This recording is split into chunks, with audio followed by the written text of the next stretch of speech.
Sallallahu Alaihi Wasallam. Oleh sebab itulah dia ngajak berusaha kita sama-sama membawa buku panduan. Sudah bawa buku panduan itu? Yang dari Jawa, ya lupa. Dari kemarin sudah kita masukkan itu. Jadi untuk pertemuan kali ini kita ulangi kembali pengajian kita terkait mana terkait siapa itu semuanya sudah ada di dalam manasik hukuman yang kita kita susun dan kita ambil dari beberapa sumber. Yang pertama, bab pertama, mari kita lihat bab pertama.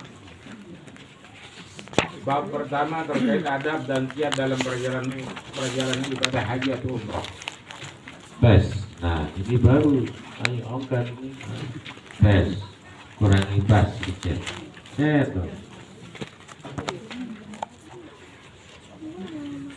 Iya, tes. Nah, mantap. Oke. Adab dan kiat dalam perjalanan ibadah haji ataupun umrah.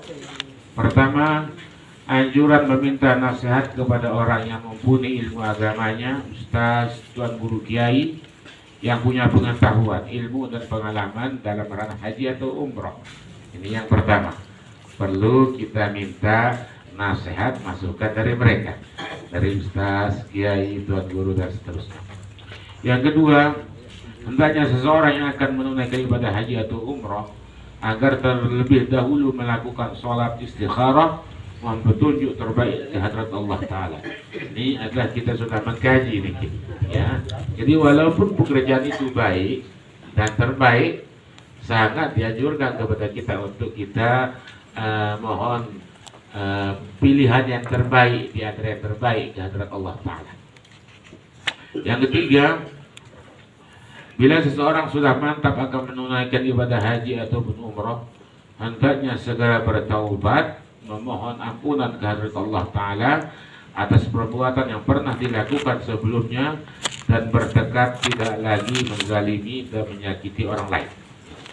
Jadi sebelum kita berangkat ke Baitullah, sebelum kita menjadi tamu-tamu Allah Ta'ala, sebelum kita menjadi tamu Rasulullah SAW, perlu kiranya dan sangat pantas kiranya kita memohon istighfar, ampunan dan taubat kehadirat Allah Ta'ala agar kita menghadap Allah Ta'ala, agar kita menghadap Rasulullah SAW dalam keadaan suci, bersih, tanpa ada dosa insyaAllah. Yang keempat, yang berikutnya, membayar hutang sesuai kemampuannya dan mengembalikan barang atau sesuatu yang pernah dia pinjam kepada pemiliknya. Jika kita punya hutang silahkan kita lunasi terlebih dahulu. Kemudian mungkin ada barang yang dititipkan sama kita, ngiring barang-barang itu kita kembalikan kepada pemiliknya. Ini adalah poin yang ketiga. Poin yang keempat, memohon ridha dan restu kedua orang tua dan keluarga lainnya. Kiranya pantas sekali bagi kita semua jikalau kita masih punya orang tua, mari kita mohon ridha kepada mereka agar mereka ridha. Karena ridha Allah Ta'ala terletak pada ridha terletak pada ridha orang tua kita. Ya. Nah, jadi ridha Allah fi ridha walidain. Ridhanya Allah Ta'ala terletak pada keridhaan orang tua kita semua. Nah, jikalau mereka sudah meninggal dunia, tetap kita doakan mereka. Kita menjadi bagian daripada anak yang saleh itu. Awalan saleh yad'u lahu. Karena di antara beberapa amal ibadah seseorang yang sudah meninggal dunia, maka terputuslah amal ibadahnya kecuali 3 perkara sebagaimana sabda Nabi sallallahu Muhammad SAW, sedekah jariyah, sedekah yang tetap lancar pahalanya, itu namanya jariyah. Infak yang tetap berjalan terus pahalanya. Pernah kita berinfak, pernah kita berkontribusi dalam membangun pesantren, membangun pondok, membangun masjid dan seterusnya. Itu adalah pahala itu akan tetap mengalir kepada orang walaupun mereka itu sudah meninggal dunia. Yang kedua, ilmun yuntabu bihi. Yang kedua adalah ilmu yang pernah ia ajarkan selama hidup dan diamalkan oleh orang lain, lari pahalanya kepada yang mengajarkannya. Yang ketiga, awaladin salih yad'ulah, atau anak yang soleh selalu mendoakan kedua orang tuanya. Nah, ini bentuk kita yang berbakti kepada mereka walaupun mereka sudah meninggal dunia. Kita tetap selalu mendoakan kedua orang tua kita. Poin yang kelima, berusaha agar biaya yang digunakan menunaikan ibadah haji atau umroh berasal dari rezeki halal yang bersih dan steril dari harta syubhat, apalagi haram. Nah ini, jadi biaya yang kita gunakan untuk melaksanakan umroh ini adalah mudah-mudahan adalah biaya yang sumbernya halal, insya Allah tidak ada unsur di dalamnya syubhat apalagi haram. Yang berikutnya, yang keenam, mempersiapkan diri sebaik-baiknya dengan terlebih dahulu mengkaji ilmu dan pengetahuan yang berhubungan dengan haji atau umrah. Sebelumnya kita sudah mempelajari tentang bagaimana tata cara pelaksanaan umrah itu sendiri, syaratnya, kemudian wajibnya, rukunnya dan seterusnya. Kita sudah pelajari kemarin itu. Yang ketujuh, sebelum berangkat dari tempat tinggal dianjurkan mendirikan sholat sunnah safar 2 rakaat dengan membaca surat Al-Kafirun pada rakaat pertama dan surat Al-Ikhlas pada rakaat kedua. Jadi sebelum berangkat besok iring kita terlebih dahulu melaksanakan sholat sunnah safar. Usolli sunnat as-safari raka'ataini lillahi ta'ala, Allahu Akbar. Rakaat pertama menggunakan Qul ya ayyuhal kafirun, rakaat kedua menggunakan Qul huwallahu ahad. Ini anjuran. Yang berikutnya, dianjurkan berpamitan dan meminta maaf kepada orang tua, keluarga, tetangga, dan kerabat pada saat akan memulai perjalanan atau sebelumnya. Jadi kita, baik jemaah yang di Jawa maupun jemaah yang dari Bali, kita sudah memantau dan memonitor jenengan sudah melaksanakan acara pamitan di rumah masing-masing. Itu momen kesempatan emas untuk kita saling memaafkan, memohon maaf kepada keluarga, tetangga dan kerabat lainnya. Demikian juga halnya jemaah dari Lombok, semua insya Allah rata-rata sudah melaksanakan acara roh ini adalah sebagai sarana, sebagai media untuk kita berpamitan kepada keluarga, sahabat, tetangga kita. Yang berikutnya, yang 9, dianjurkan membaca doa perjalanan dan doa saat menggunakan transportasi atau kendaraan pesawat terbang lain. Jadi besok sebelum kita berangkat, kita membaca doa perjalanan yang ada di buku ini, semua ada di buku. Tinggal Musami baca sendiri, dan nanti pas kita kumpul di bandara, sebelum kita naik pesawat, kita kumpul berdoa kepada Allah Ta'ala. Mudah-mudahan Allah Ta'ala meridhai kita, memudahkan kita dan melindungi kita dengan naungan rahmatnya insya Allah. Yang berikutnya, senantiasa tetap menjaga diri agar tetap dalam keadaan bersih selama perjalanan. Bersih selama perjalanan.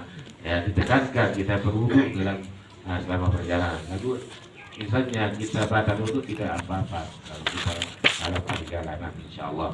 Oleh sebab itulah nanti mari kita teliti cara kita ke belakang.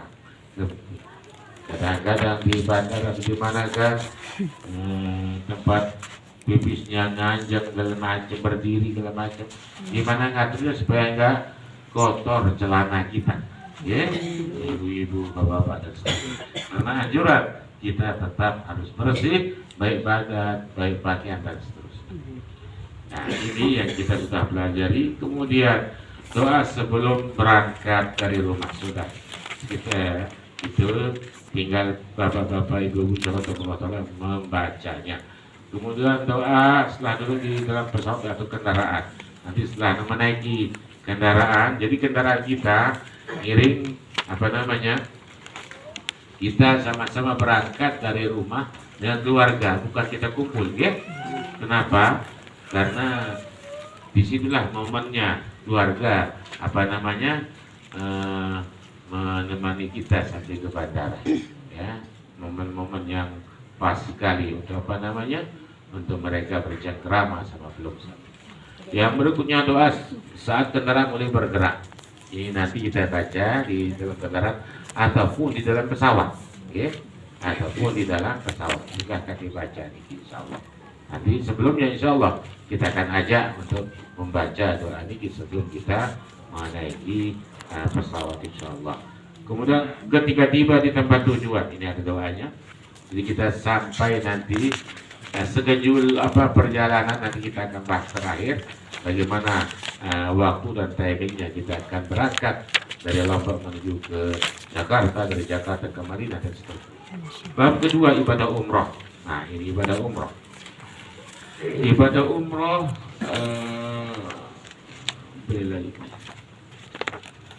umroh adalah salah satu kewajiban kepada setiap insan muslim.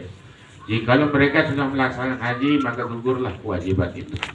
Jikalau mereka belum melaksanakan haji, karena haji mesti digandengkan dengan pelaksanaan umroh. Nah, jadi orang yang seperti kita belum melaksanakan haji, wajib bagi kita untuk melaksanakan umroh dengan syarat mustati'. Dan syarat kita digolongkan kepada orang yang mampu melaksanakannya. Mustati' dalam artian mampu baik dari segi fisik, mampu dari segi ekonomi, biaya dan seterusnya. Yang kemudian kelebihan daripada berumroh itu adalah sebagai penghapus dosa kita insya Allah. Karena umroh ini adalah bagian daripada kita beribadah kepada Allah Ta'ala. Umroh, definisi umroh itu adalah secara lughawi, secara bahasa, ya, berarti berkunjung, berziarah. Nah, kemudian secara istilahi dalam agama kita, yaitu qasdul baiti lin nusuki, ya, berkunjung dengan sengaja ke Baitullah di kota Makkah lin nusuki, dalam rangka untuk beribadah. Nusuk itu artinya apa? Beribadah. Jadi kita datang ke Baitullah, ke Makkah juga dalam rangka kita beribadah semata-mata karena Allah Subhanahu wa Ta'ala. Kemudian hikmah dan keutamaan menunaikan ibadah umrah. Umrah sebagai penghapus dosa antara satu umrah ke umrah berikutnya. An Abi Hurairah radhiyallahu ta'ala anhu anna Rasulullah sallallahu alaihi wasallam qala al-umratu ila al-umrati kaffarun lima bainahuma wal hajjul mabrur laysa lahu jazaa'un illa al-jannah, rawahu al-Bukhari. Ini hadis mengatakan bahwasanya pelaksanaan dari umrah pertama kepada umrah berikutnya, jeda itu adalah sebagai jeda kita dihapuskan dosa kita ke hadirat Allah Subhanahu wa Ta'ala. Yang kedua, umrah sebagai penghilang kefakiran diri dan penghapus dosa. Jelas.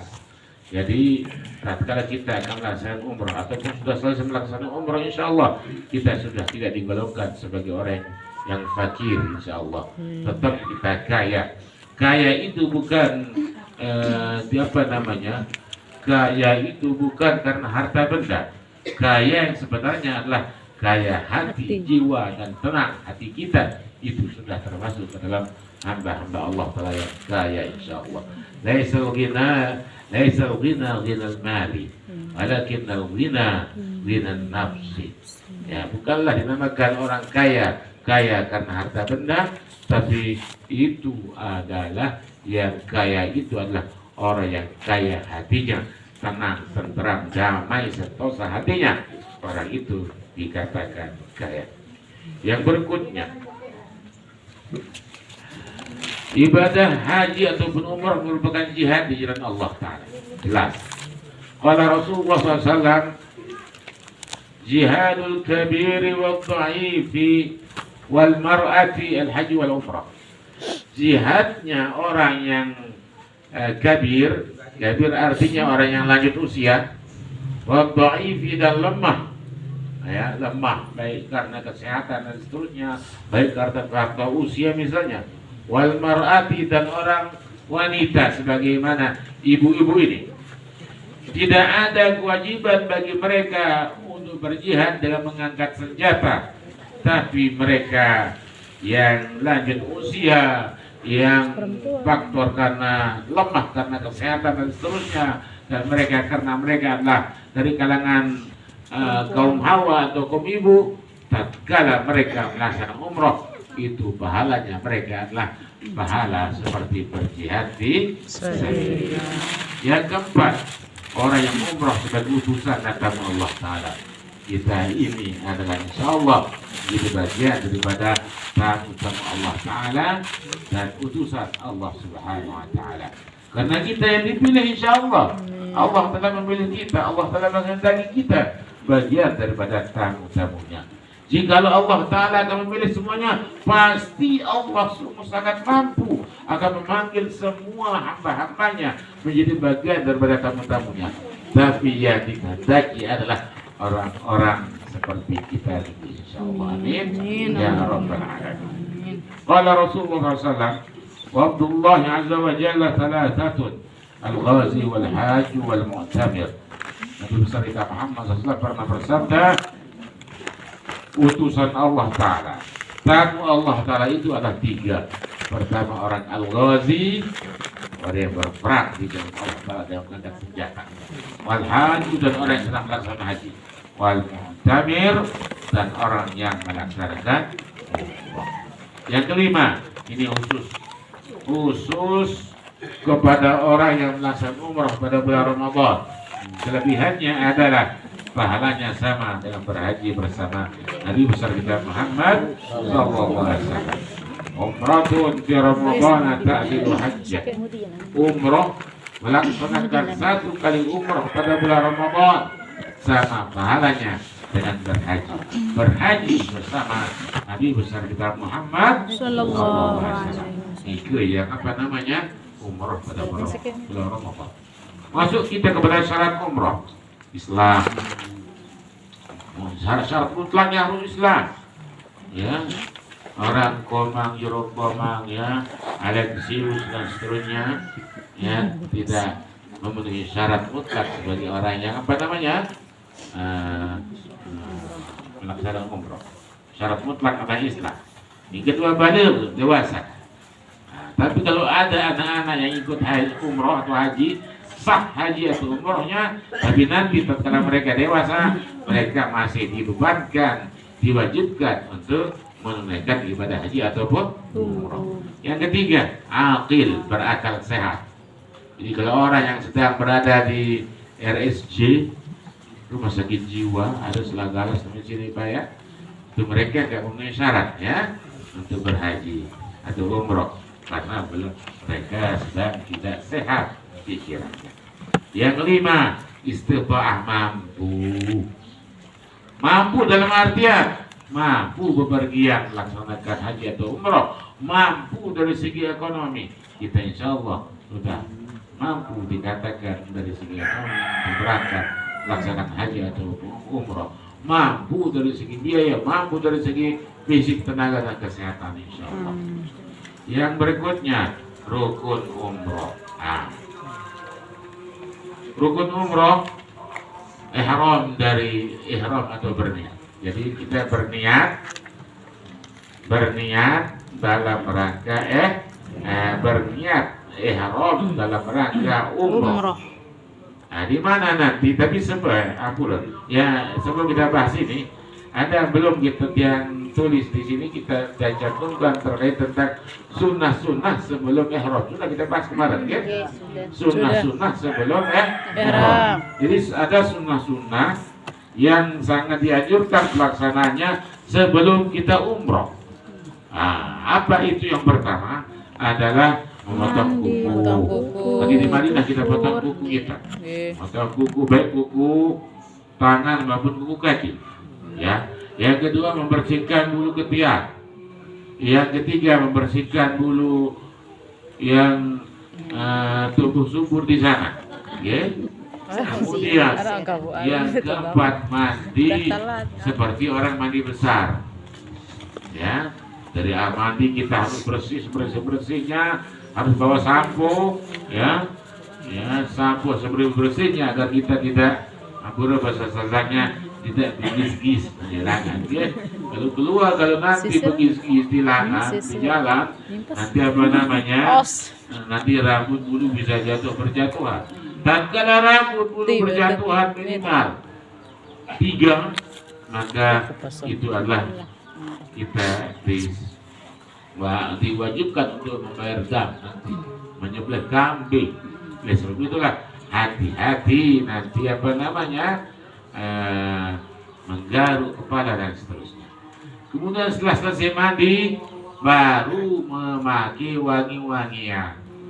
Memakai wangi-wangian ini Ampura tidak ada di buku, lupa kemarin saya masukkan.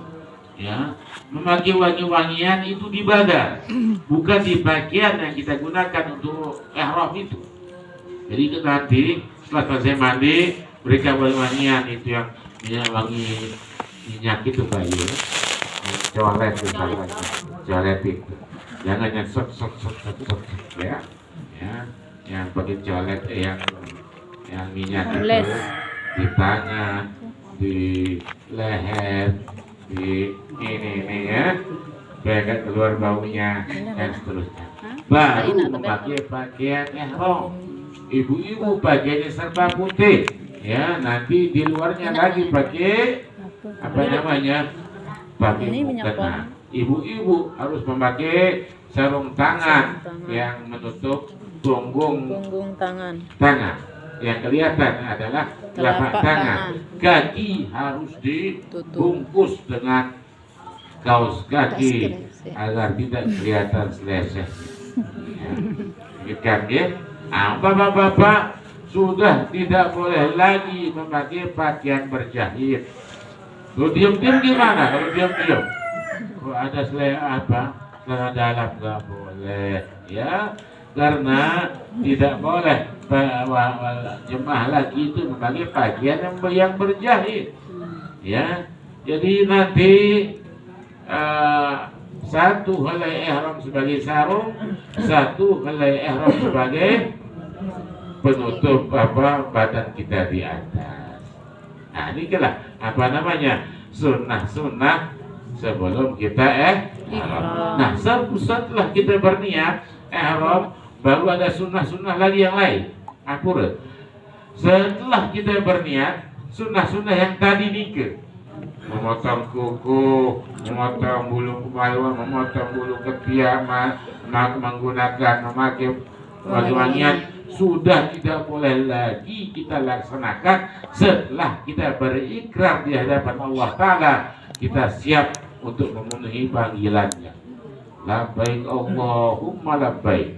Labbaik artinya adalah aku penuhi janjiku untuk aku memenuhi panggilanmu, duhai Allah Ta'ala.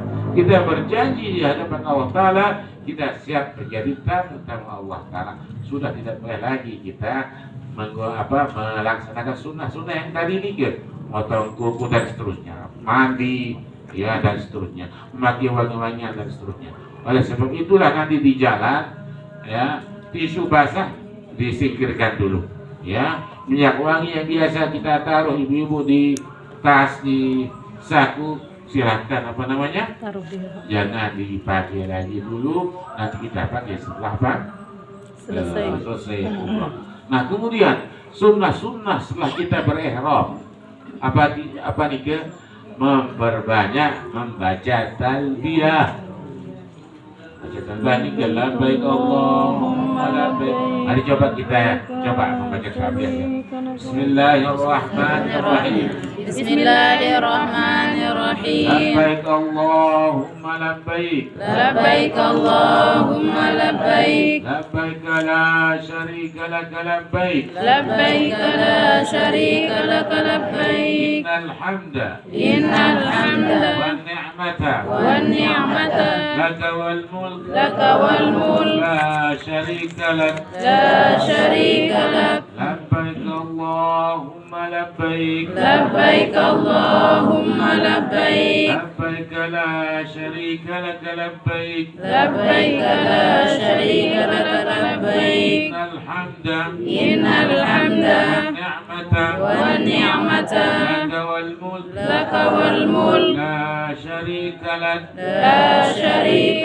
Ini namanya pembacaan talbiyah yang sangat disunnahkan kita baca setelah kita memenuhi berikrar, bersiap diri di hadapan Allah Ta'ala, kita memenuhi panggilannya dan kita ucapkan berniat nawaitul umrata wa ahramtu biha lillahi ta'ala, ataupun labbaik Allahumma umratan. Nanti ini nanti kita lihat bagaimana teknisnya. Masuk kita kepada rukun umroh. Rukun artinya pekerjaan yang wajib dilaksanakan oleh setiap orang yang akan melaksanakan umroh. Tidak boleh tidak wajib dia laksanakan. Apabila dia dilaksanakan satu saja, maka batal, tidak sah umroh. Tidak boleh diwakilkan juga ini. Harus yang bersangkutan untuk melaksanakan rukun daripada umroh itu sendiri. Pertama ihram atau berniat ya dalam rangka umroh. Nanti kita alhamdulillah insyaallah berapa miqat yang kita akan lewati. Pertama Bir Ali di Madinah, nanti di Makkah namanya Ji'ronah, ada yang ketiga namanya Tan'im, yang keempat namanya Qarnul Manazil. 4 miqat yang kita akan coba tes nanti di sana ya. Nah, orang jarang ini dapat yang ini ya. Itu sebabnya kita berusaha agar kita semua bisa berangkat ke Madinah dulu ya, agar kita bisa melewati miqat yang ada di Madinah, namanya miqat Nabi Bir Ali. Ihram atau berniat dari miqat. Selesai itu semua kita sunnah-sunnah yang dari ini pada hari ke-9.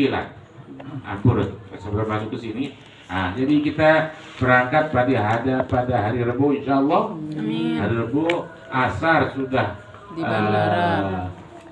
3:30 lah dia, kan sekarang asarnya jam 3:10 ya, jam 3:10 waktu Indonesia Tengah nih Pak Abdul Aziz. Jadi nanti dikondisikan saja, misalnya di jalan sholat asar, dan langsung setelah asar kumpul di situ di bandara. Soalnya kalau sebelum asar kumpul di bandara nanti repot cari tempat musola untuk apa? Untuk sholat asar, repot kan? Nah, jadi atau teknis yang begini, kumpul aja dulu di masjid bandara yang di timur nih kan. Setelah selesai sholat asar di situ, baru pindah ke tempat keberangkatan. Gimana nih kita? Pokoknya kalau sudah wudhu, kumpul duduk di situ di tempat berangkat nih bersalaman batal untuk kita. Nah, sekarang teknisnya ya langsung menuju ke masjid bandara. Setelah selesai sholat asar, langsung kembali ke tempat berangkat. Gimana kira-kira? Bisa terima? Nah, gitu yang terbaik. Nah, kemudian sekitar jam 4 ya, kita setengah 4 lebih lah kita akan masuk ke dalam bandara insyaallah. Koper nikah sudah berada di rumah tiang dari sekarang insyaallah, karena pada hari H kopernya kita angkut dengan mobil pick up menuju ke bandara, di check in kan dulu, netek satu-satu repot satu-satu, di check in kan dan seterusnya. Nanti kita akan terbang sekitar setengah 6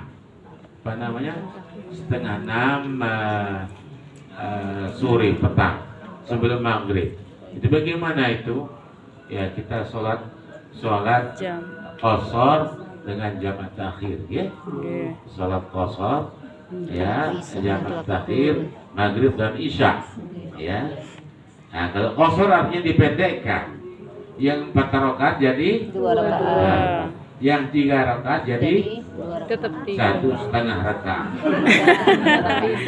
Bisa ya. Masa waktu kita ruku assalamualaikum ya.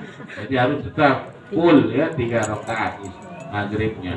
Isya yang 4 itu ada diskon 2 rakaat, jadi berapa? 2 rakaat. Gimana nanti kita laksanakan? Karena kita akan sampai sekitar jam 7 malam di Jakarta. Itu sudah maghrib sudah lewat, akan mendekati apa namanya? Isya. Kita sholat jamak takhir di airport insyaallah. Nah, nanti enggak Kuala Lumpurnya karena nanti kita bahas. Nah, itu lewat Jakarta. Nah, ada pertanyaan kenapa nggak lewat Kuala Lumpur? Memang dulu janjikan lewat Kuala Lumpur. Tapi karena Kuala Lumpur ini ada 2 gerbang utama. Pertama, kenaikan harga ringgit. Yang biasanya harganya 3.400, sekarang menjadi 3.750. Kalah jauh rupiah kita. Ya. Jadi apa? Kalau kita beli itu mesti bagi ringgit, dan itu pasti dihitungkan dengan harga pada hari itu. Pada hari itu akan nyelontak dia harganya. Ya. Nah, ini kewajiban satu. Nah, kemudian yang kedua, tiket naik lewat Kuala Lumpur. Kenapa? Karena ada JP. JP ini tadi Mandalika orang ngabut, orang balapan mobil nih ke? GP, ya Allah. Ya, Pak. GP. Bingung kesini. Atau JP ya, oke. JP artinya Grand Prix ya. JP itu Grand Prix. Orang pada ada JP Sepang namanya kalau di Malaysia. Karena itu tiket melambung tinggi. Sama dengan waktu apa namanya JP di Mandalika, tiket ke Lombok ini ke taek gaji senenangan. Ya. Nah, itulah sebabnya kita kau ini kan ya. Nah, kau ini bisa pade. Jika yang menang ini kan nggak bisa. Ya, akhirnya kita lewat Jakarta. Tapi alhamdulillah lewat Jakarta kita Sudah kok. pakai Saudia. Tama Ya. sila cover. Pakai kapal Saudia. Cover Ya. kode tuan saya bidang. Dan langsung ke Madinah. Bingung. Bukan ke Jeddah. Jadi kita langsung ke Madinah nanti insyaallah. Nah, ini ke Bangkur baik bayar. Jadi baca ketiga tu. Kerajaan Bangkur baik. Jadi kita pakai apa? Pesawat 5 star namanya, bintang 5 ya. Saudi bagus insyaallah ya. Yang putar-putar. Ya kan dulu kita kan sudah lepas sama belum Sani. Ya bagaimana kalau kita pakai pesawat pakai Air India, pesawat India, kan nggak mau kan? Ya. Nah, jadi kalau orang mungkin dia terapal itu atau penyelenggara diam-diam pakai itu. Ya tapi saya enggak, saya perlu masukan dari belum saya. Nah, kedua pernah yang tawarkan ya opsi kita pakai pesawat Ethiopia ya, tapi saya nggak mau secara pribadi. Nah, tatok milih dan seterusnya, alhamdulillah dapat tiket apa? Saudia dari Jakarta langsung ke Madinah. Lah, Pak, kenapa nggak langsung dari Lombok ke Madinah? Lah yang akan berangkat 70 orang, sementara kursi pesawat 450. Seandainya kakek nenek kita yang punya jadi saya. Nah ini orang pada mikir kan bisa.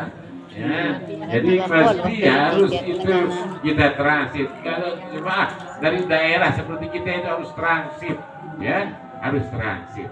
Kecuali kalau waktu musim haji, langsung dari Lombok ke Madinah atau langsung dari Lombok ke Jeddah. Kenapa? Karena pesawat yang di-charter tiga.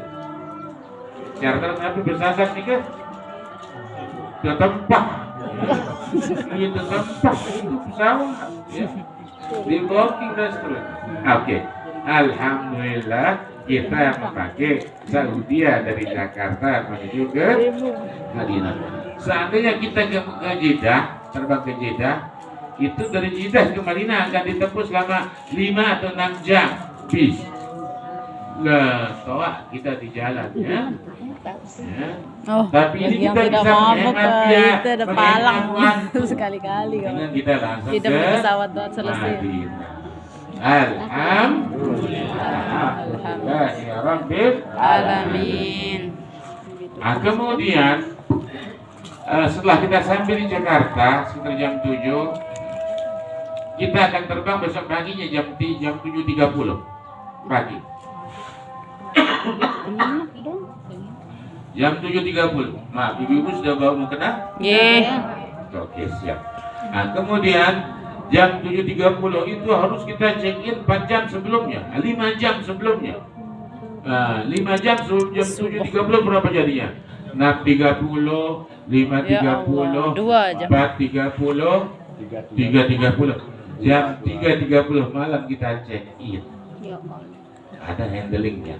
Yang check-in kan kita kalau penerbangan internasional ini harus 4 jam sebelum berangkat. Ya. Nggih. Nah, kenapa kita nggak ke hotel? Lah cuma 4 jam itu habis di jalan ke hotel. Kita datang ke hotel, apa yang kita kerjakan di hotel? Ces, udah balik lagi ke Bandara. ke bandara. Nggak ada waktu, nggak ada waktu. Akhirnya kita di mana? Kita istirahat di long di bandara nanti, insyaallah. Ya, pokoknya nanti ini kita nikmati aja perjalanan. Ya, jangan bejat yang ini jangan boleh. Ya, karena kita dalam perjalanan itu, musafir itu adalah bagian daripada kita berjihad fisabilillah, dan kita harus yakini yaitu perjalanan itu as-safaru qit'atun min al-'adab. Perjalanan musafir itu bagian daripada cobaan. Kita dicoba oleh Allah Ta'ala. Lama nunggu ngantuk, mulek kelemahan, ya itu bagian daripada kita sedang dicoba kesabaran kita. Siap insyaallah? Siap. Jemaah Jawa gimana Mas? Insyaallah siap kita insyaallah ya. Nah, jadi kemudian setelah itu terbang kita jam 7.30. Nah, kapan istirahatnya? Jeda waktu jam 7 jam 9 di Jakarta itu ada jeda waktu istirahat kita 3-4 jam di tempat long niki insyaallah ya. Nah, istirahat di situ. Kemudian nanti pas kita sudah naik pesawat 10 jam kita di atas. Nggak bisa itu transit ke Jember, nggak bisa ya. Ke Tabanan Bali nggak bisa ya. Jadi jam 3 pesawatnya terbang 10 jam. Ini terbang insyaallah. Mudah Allah melindungi kita. Amin ya rabbal Nah, alamin. jeda waktu 10 jam itu bisa kita gunakan untuk istirahat. Paham ya? Nah, nanti di dalam pesawat kita dibangunkan misalnya oleh pramugara. Bapak-bapak, nanti kalau ada cewek yang cantik di situ jangan lirik-lirik gitu. Karena orang-orang kan dia punya pengawal gitu. Bayi perasa kan punya pengawal, ibu aja pengawal. Pak ada ibu di Semawe pengawal rata-rata itu ya. Bapak Haji lalu merasa mana ada? Ada. Mudah-mudahan sehat ya. Pengawal ini ya. Jadi itulah ya, itu kita datang pramugara kita diminta untuk memilih untuk makanan di sini. Sarapan pagi, makan siang, 2 kali makan insyaallah ya. Nanti bilang aja pilih nasi ya. Ini Minuman dulu juga. Ada pengalaman ya. Pengalamannya pas naik pesawat umrohan, pilih apa Bu? Nah ya halus nih pramugari itu. Jadi kira sama mulai barang itu milik uli. Barang itu milik pramugari. Baper Mas. Nah, ini apa namanya? Baper itu bawa perasaan ya. Mas. Profesional dengan. Profesional ya. Pas turun kok pramugari itu dia ngomong sama saya. Aduh canggih ini. Nanti di situ di pesawat kalau milih itu jangan pilih pasta. Pasta nanti pilih apa Bu? Nasi apa pasta? Pasta itu mie ya. Mie itu pasta. Ini ada jemaah waktu berangkat sama saya dulu. Pilih apa Bu? Pak, pilih apa? Oh, apa yang ada ini? Oh, pasta. Pas dibuka makannya, yuk makan biar kita ikut. Dia kira dapat nasi, ternyata pakai apa? Mie. Jadi nanti pilih yang cocok dengan makanan kita. Nah, kemudian sampai di mana jam 2 siang. Alhamdulillah. Jam 2 siang waktu Saudi. Jam 2 itu adalah ditambah 5 jam jadi berapa? Yang 7 di Lombok. Jam 7 di Bali, jam 6 di Jawa, ya, sore. Setelah itu kita bergerak menuju ke hotel, setelah check-in, setelah imigrasi dan seterusnya, langsung kita masuk hotel. Insya Allah mudah-mudahan dapat sholat maghrib dan isya di Masjid Nabawi, insya Allah. Ya. Dan seterusnya nanti itu ada bukunya. Buku panduannya kita akan serahkan insya Allah, jadwal detail kegiatan kita selama sejak dari Lombok sampai kita kembali ke Lombok ataupun sampai kembali ke Denpasar insya Allah. Nah kemudian rukun umrah yang berukunnya tawaf. Tawaf itu harus dalam keadaan bersih, ya. Nanti ada jeda setelah kita balik dan setelah kita sampai di Mekah dari Madinah. Di situ ibu-ibu tidak boleh mandi pakai sabun. Kan masuk ke hotel ke kamar kan? Di situ kita lupa kadang-kadang mandi tahu seperti pakai sabun, sot pakai warna nggak boleh. Kenapa nggak boleh? Karena umroh belum berakhir. Karena umroh belum berakhir. Jangan ibu-ibu keluar kamar dengan mempar-empar rambutnya bergelantungan kiri kanan, nggak boleh. Bapak-bapak nggak boleh lagi di situ mengganti pakaian ihram dengan pakaian biasa. Keluar dari kamar kok pakai sarung. Belum selesai tawaf sa'i tahallul dan tertib belum selesai. Tidak boleh itu. Jadi apa cara kita tetap misalnya ada jeda waktu kita setelah makan malam nanti di Mekah itu, setelah makan malam istirahat tidur memakai pakaian ihram dan tidak boleh ditutup kepala kita. Ini kita di Mekah katanya harus pakai peci. Waktu ihram pakai peci nggak boleh, ya, nggak boleh menutup apa? Nah, tidak boleh menutup kepala waktu dalam keadaan ihram. Nah, setelah itu baru kita berangkat menuju ke Masjidil Haram dari hotel sama-sama dalam keadaan bersih. Bersih sudah dalam keadaan berwudu kita semua. Setelah itu langsung kita tawaf umrah itu. Jadi kalau di luar daripada Masjid Al-Haram itu sunnah kita masuk ke masjid apa namanya? Sholat sunnah tahiyatul masjid, ya. Tapi tatkala kita masuk ke Masjidil Haram langsung tawaf itu sebagai pengganti sholat tahiyatul masjid. 7 kali putaran kita tawaf dalam keadaan bersih. Bawa niki buku niki